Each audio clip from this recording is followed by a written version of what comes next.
It's Consider This from NPR. I'm Ari Shapiro. And I'm Paul Marshall from OPB. Portland lost over $1 million in a wire transfer gone wrong, and city officials were keeping quiet.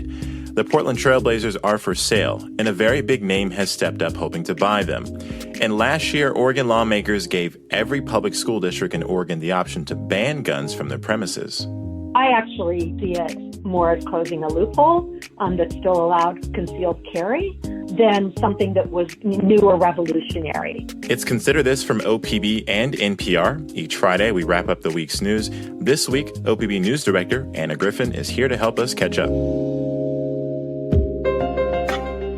Support for this podcast comes from OPB members. Become a sustaining member at opb.org. Support also comes from Pacific Source Health Plans, providing health coverage for Oregonians that strives to go beyond what's required from members. Learn more at PacificSourceMembersFirst.com. Anna, last year, Oregon lawmakers gave school districts the option to close an exemption that allows holders of a concealed handgun license to carry weapons on the public property, where possessing a gun could otherwise be a felony.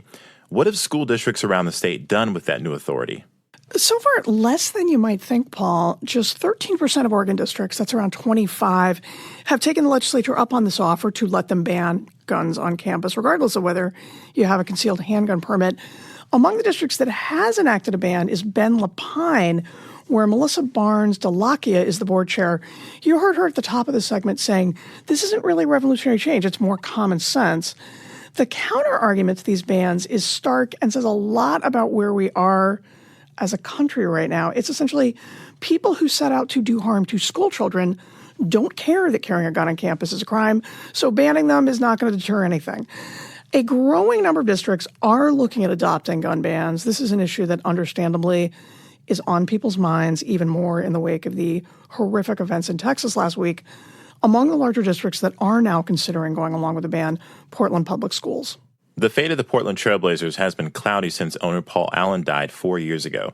Now there's an offer on the table from Nike co-founder Phil Knight and the owner of the Los Angeles Dodgers. What do we know about the future of the franchise? This is news that was broken by ESPN this week that a consortium led by Knight and a co-owner of the Dodgers offered $2 billion, that's billion with a B, to the trust that is running the team, and that they've been talking to both the Blazers and the NBA.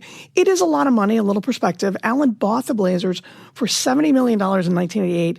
The last NBA team to be sold, the Minnesota Timberwolves, sold for $1.5 billion. That sale also included Minnesota's WNBA franchise. But the Blazers occupy a very unique position that may justify that $2 billion number. They are the big draw in a city without professional football or baseball.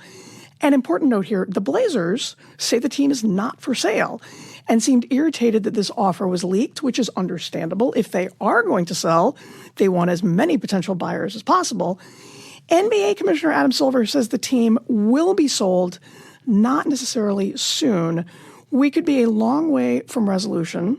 But the reason this is so exciting for Blazers fans is that the folks at the top of this proposed deal have shown a willingness to spend a lot of money on sports.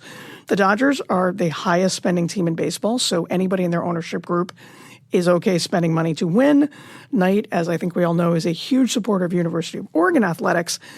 Knight is also deeply, deeply invested, both emotionally and financially, in the state of Oregon. It's hard not to think about both what a deal like this could mean for the Blazers on the court, but also what a more active and willing to spend ownership group really committed to Portland and Oregon could mean for the area around the Moda Center and really for the entire city. City leaders aren't saying much about how over $1 million disappeared. Let me try that again.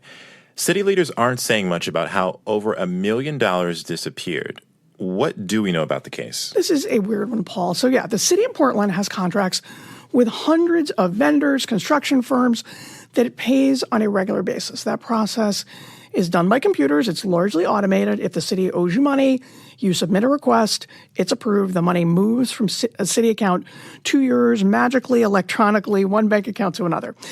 Earlier this spring, the nonprofit Central City Concern asked Portland to send it $1.4 million as part of construction costs for an affordable housing project the nonprofit is running for Portland. The system seemed to work the way it was supposed to. The request came in, the system sent the money out, except the money didn't go to Central City Concern. Portland leaders have been very tight-lipped about this so far. What we know is they are calling it a cybersecurity breach. The Secret Service and the ATF are involved. There have been no charges against anyone yet, and the city is not saying where that $1.4 million actually ended up going.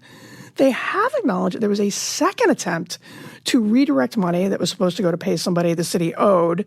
That was caught by a municipal employee before the money went astray.